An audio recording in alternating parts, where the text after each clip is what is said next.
Welcome back, Fanfield family. It's Tuesday, and you know what that means. Back to the Elder Scrolls Reading Club. Today's book is The Wraith's Wedding Dowry, and it's a story of how an orc reclaims her wedding gift from thieves. Let's get to it.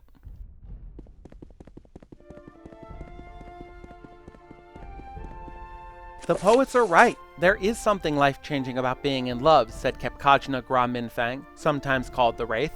I haven't wanted to rob anyone or anything in weeks. Why, the other day I saw the door wide open at a wealthy merchant's house, but my mind was fully occupied with what I should wear on my wedding day. You have been out of the right society for very long now, frowned her friend Cargill approvingly.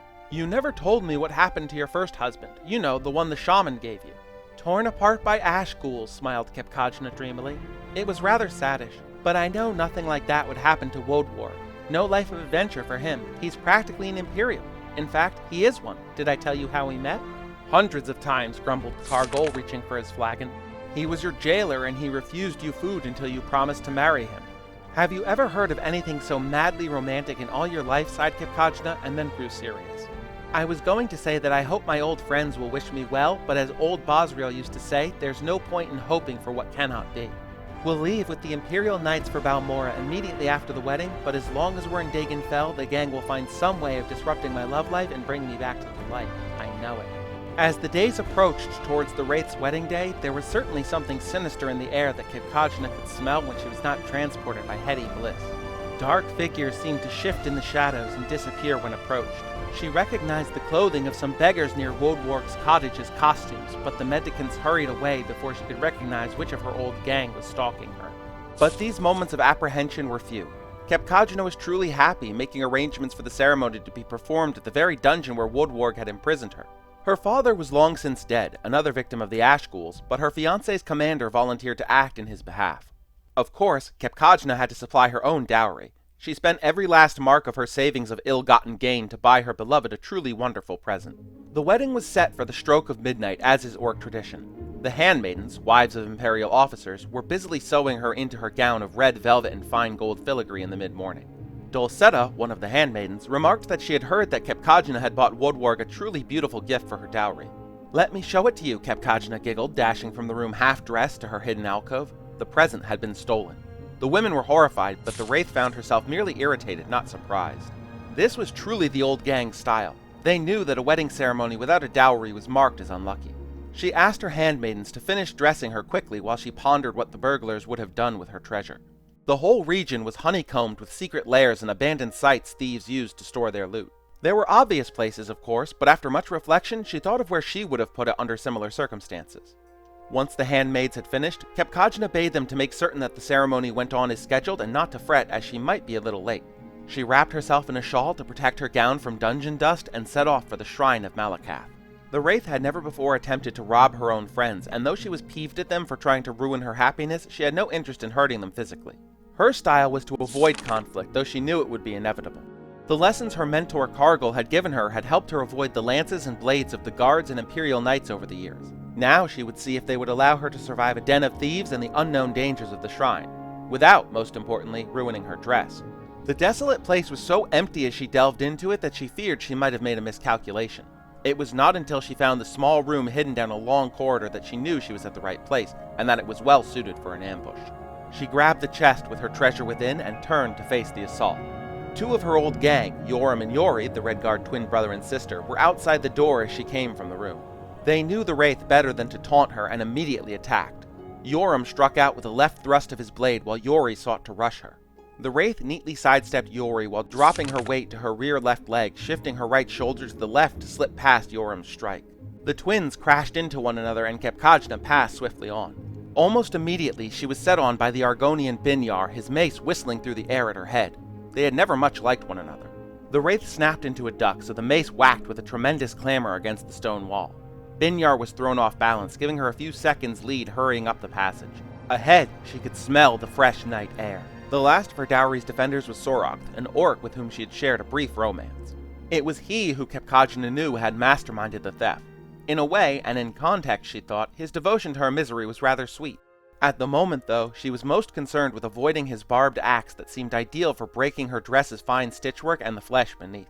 Bending her knees slightly, bobbing to avoid strikes to the head, weaving her head to confuse Sorogth of her next move, shuffling her feet arrhythmically, the Wraith made an impossible target. She ducked inside his thrusts, sidestepped his swings, and then sidestepped his thrusts and ducked his swings. As erratic as she tried to make her defensive moves, Sorogth still kept pace with her, refusing to budge from his position at the dungeon outlet. Midnight was coming, and the Wraith finally decided that she must end the confrontation. When Sorogth swung out next, she sidestepped to her left, swayed down, and ducked her head so the axe whistled over her right shoulder. In that instant, his right side was exposed, and she reluctantly smashed the chest hard into his torso. There was not enough time for Kepkajna to see if she had killed him or merely knocked him unconscious. In truth, she thought of nothing else but rushing to her wedding ceremony. At precisely midnight, Wodwarg and Kepkajna were united together. He was delighted with her dowry gift, a fine suit of armor that would make him the envy of other Imperial jailers. Even more, he was enchanted by his wife's tale of retrieving it from the shrine of Malakath. "Did it occur to you to put on the armor when you knew that it was an ambush?" he asked. "I didn't want to dent your present," she replied between kisses, "and I certainly didn't want to wrinkle my gown." Okay, let's talk key terms. First, let's look at the main character's name. She's an orc, and they have a really interesting naming scheme. First, you have the individual's given name or first name. Then, for the surname, it's prefixed by either Gro for males or Gra for females, though there are exceptions. Finally, the surname itself is the orc's clan or the stronghold where they were born. So, for our lead character, Kepkajna is her given name, then Gra for her female gender identity, and finally Minfang, her clan name. Ash ghouls are creatures distorted by the dark connections forged by Dagoth-Ur, the villain of the Elder Scrolls III Morrowind. When exposed to Dagoth-Ur's evil power and his divine disease Corpus, they become twisted fusions of mare and beast, growing odd, trunk-like snouts. Imperials, also known as Cyrodiils, are a race of humans that are native to the province of Cyrodiil. They're known as Imperials because they're the founders of an empire ruled from the heart of Cyrodiil. Their culture is loosely based on that of ancient Rome, with a focus on regal refinement, nobility, and expansionism. Imperial Knights are the upper echelons of the Imperial Legion, the vast military organization of the Empire. While they are mentioned in this book and in a few bits of dialogue and have data as a faction in Morrowind's code, they are no members of the faction itself. Balmora is a sizable city in Morrowind, has a Legion garrison nearby, and is honestly one of my favorite towns in the game. It's where you get your instructions in the first third of the game's main quest from Caius Cosades, the Imperial spy master in Morrowind. He's a good man. Dagon Fell is a small and isolated fishing village in Vardenfell, the big island in the heart of Morrowind. It's the northeasternmost settlement in Vardenfell and has a mix of cultural vibes to its design. The houses by the water are simple shacks, the town proper is wood and stone and thatched roofs, and there are Dwemer towers dotted around which some individuals make their homes. A real-world term, a dowry is an offering made by the bride or her family at a wedding. It can be money or an expensive gift or even something that will be useful to the household. It's a way for the bride's family to contribute a share of the costs of setting up their new household. Orcs are a race in the Elder Scrolls. Their proper name is Orsimer and they hail from Orsinium. They have a strong warrior culture, and men and women are expected to contribute equally to the prosperity of their clan, though in different ways. Malakath is one of the Daedric princes, deities that embody certain aspects of reality. Malakath, or Moloch to the orcs, has many titles, but his sphere, or his domain, is the patronage of the spurned and ostracized, the keeper of the sworn oath and the bloody curse. He is a god of battle and conflict, and all of this suits the orcs well, as they are often spurned and ostracized by more quote-unquote civilized cultures, and have a focus on battle. The Shrine of Malakath referred to in this story is one near Dagon Fell, a short walk west-southwest. Red Guards are the natives of Hammerfell, dark-skinned humans with a natural knack for battlefield tactics and are quick to adapt to new styles of armor and weapons, making them fierce combatants on any field of battle. Argonians are the lizard folk of Blackmarsh. They're naturally agile and cunning, and with their immunity to poison and ability to breathe underwater, they make excellent spies, assassins, and thieves. Okay, so I just want to touch on our lead character's skill first before we get into the lessons. She clearly excels in both unarmed and unarmored combat. The way she fights seems to be a loose amalgamation of several types of real-world martial arts from the small bit we see. In my experience with martial arts, I see elements of Bagua Zong in her evasion. Bagua Zong has a decent bit of focus on evasion, which comes up often when it's depicted in pop culture, such as airbending masters in the Avatar series. We see Aang step around attacks, letting his fluid movement simply carry him out of harm's way, which really fits with his pacifist nature. Even the airbending training in Legend of Korra emphasizes this go-with-the-flow style of evasion. The key is to be like the leaf. Flow with the movement of the gates. When you meet resistance, you must be able to switch direction at a moment's notice.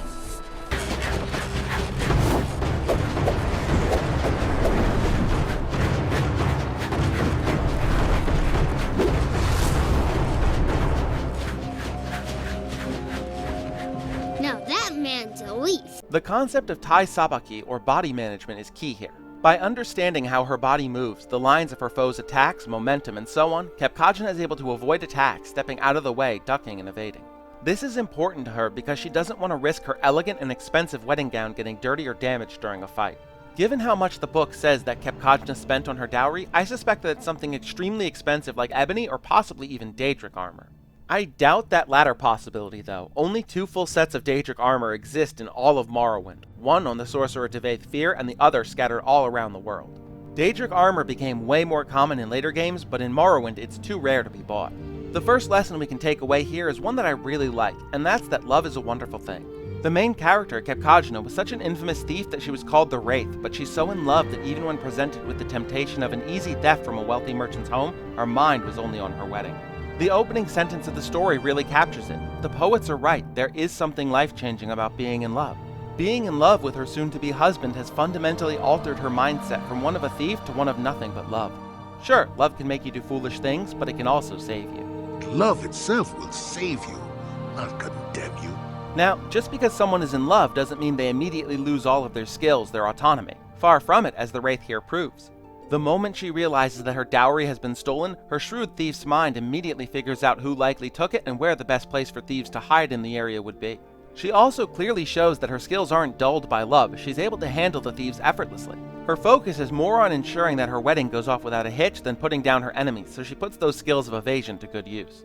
The second lesson here is that just because you're in love, in a relationship, getting married, it doesn't mean you have to give up your identity. Kajna doesn't just say, oh, I'm getting married, I'm giving up everything that made me who I am before I met Woodward.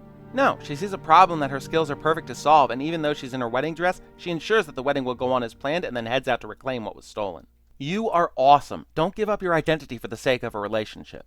The book can be found in a few guaranteed places. First, Wraith Manor, which can only be accessed if the player joins the House Lalu faction and progresses to the point of setting up a stronghold of their own. Wraith Manor, when finished, is southwest of Balmora on the Odai Plateau. There's also a copy in the Lighthouse in Seda Neen, the town you start the game in. There's a copy in the Fighters Guild headquarters in the foreign quarter of Vivek, and you're guaranteed a copy for completing the quest Gathering Rat Meat for the Imperial Cult.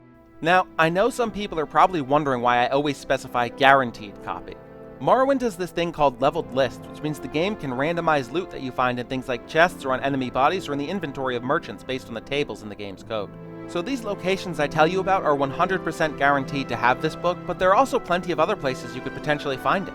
Specifically, the Wraith's wedding dowry is part of the leveled list random book skill, so any merchant, NPC, or container that calls on that leveled list can have this book. It's a really neat and simple way to give the game a bit more natural randomness. As a skill book, it will increase your unarmored skill by 1 point when you read it for the first time. The unarmored skill in Morrowind dictates your armor rating, how much incoming damage is reduced when not wearing any armor. The book can also be found in Skyrim, though it does not teach anything as the unarmored skill was dropped. Kargol Gro Boguk, Kajna's mentor and instructor in unarmed and unarmored combat, can be found in Morrowind in the vacant tower in Dagon Fell. He's the master trainer for the unarmored skill, meaning that he can train the player up to max level in unarmored. He's also the highest level trainer in medium armor due to an oversight of the actual master trainer in medium armor being left out. He can also train the player in the block skill. I am honored. Truly. How may I help you? So that's the Wraith's wedding dowry. It's a fun one, right? What did you think of this story? Were there any lessons I missed? Have you ever found it in-game? Let me know down in the comments. Next time, we'll be looking at Surfeit of Thieves, and there's a poll up right now to determine what we cover after that, so don't forget to go vote. Thank you so much for watching. I'm really enjoying this series and I hope you are too. I like being able to cover a topic in my favorite game ever that very few channels here on YouTube ever even really touch on. If you enjoyed this video, the best way you can show your support is by leaving a like and a comment and by hitting that subscribe button. There's a new episode of the Elder Scrolls Reading Club every single Tuesday, a video every Friday, and shorts every Saturday and Sunday, so there's always something to watch. If you want to check out the entire Elder Scrolls Reading Club playlist, click here. Or click here for a video on one of my favorite fictional characters ever, Aerith Gainsborough. Thank you again so much for watching, and I'll see you in the next one.